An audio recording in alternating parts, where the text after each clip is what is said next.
maliwanag at lihim. Sa kapanahunan ng kadiliman, marahil ay maraming nagdurusa.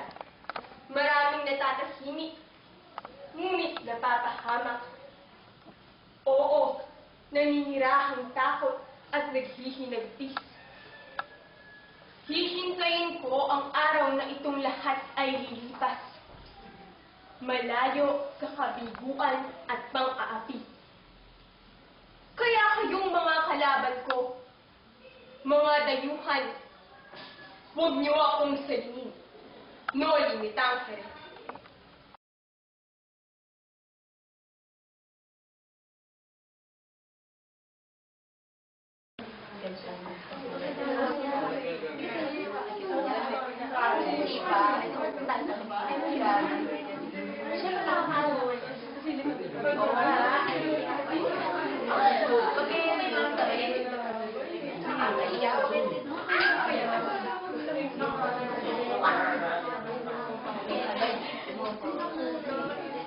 Gaya ng aming paniniwala sa Ebanghelyo, ang mga Indio ay mamang at pagkakas. Pagkasalamat ng preso po, ngunit ako'y lumudutol sa iyong mga sinasabi. Inggit lamang yan.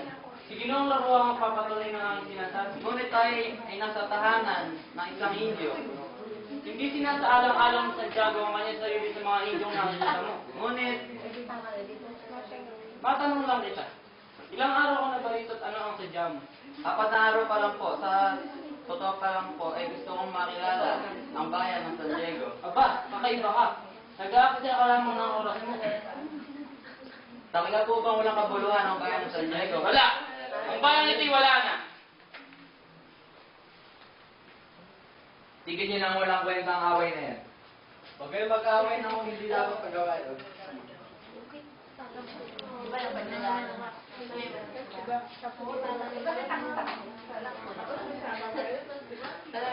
Kalabaw yung mga luwarin. Naiwanan pa yung mangga. Nasaan ba? Ay,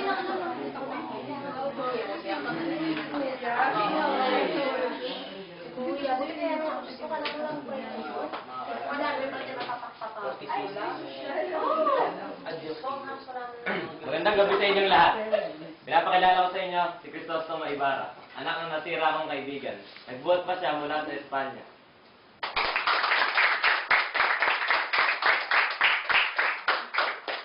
Ang matalik na kaibigan ng aking umawang ama, si Padre Damaso. Paumanhin sa aking pagkakamali. Hindi ka nagkakamali, binata. Ngunit ni minsan ay hindi ako naging kaibigan ng iyong ama.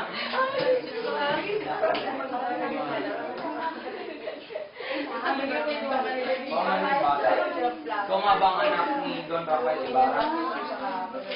Ang sabi kong karapat dapat siyang ikarangan ng ating Pilipinas. Maraming salamat sa iyo natin at iwan muna ka na sa mga. Mga Ginoo, ako nga po pala si Juan Crisostomo Ibarra I. Magsani. Masaya akong makita kayo naman. Lubos ako nagpapasalamat at nagkaroon ako ng karapatan na makalala ko sa mga atas. Noong iba, ako nga pala si Kapitan Q, ang kaibigan. Pinagala ko po kayo ng kamay. Halika, maupo na tayo sa pagkainan at kumain. Bisan mo ito tayo. Wala ka bang mga mata? Meron, ngunit nakatingin ako yung mukha. Ayan,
Hindi ka dapat kumain ng isang kurang katulad ko ng leeg.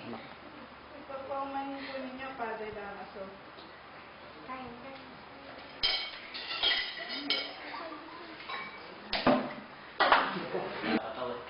Binata, ilan taon ka nag-aral sa Espanya? 7 taon po. Naku, 7 taon. Marahil ay nakalimutan mo na ang bayang ito. Naku, baka nga ako nalimutan ng bayang ito. Binata, ano ang tunay na dahilan ng iyong pagparito?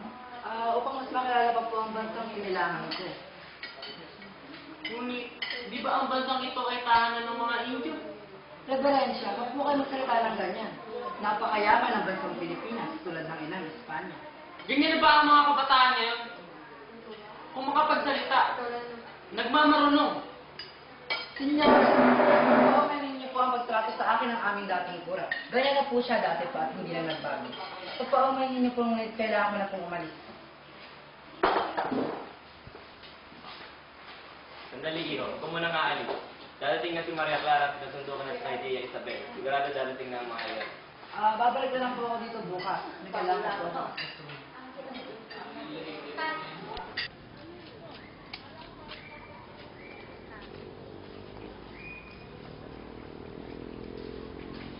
Guevara, at Teniente Guevara, kaibigan ni iyong ama. Maaari niyo po ba sabihin kung anong nangyari sa akin, ama? Ganito kasi yan.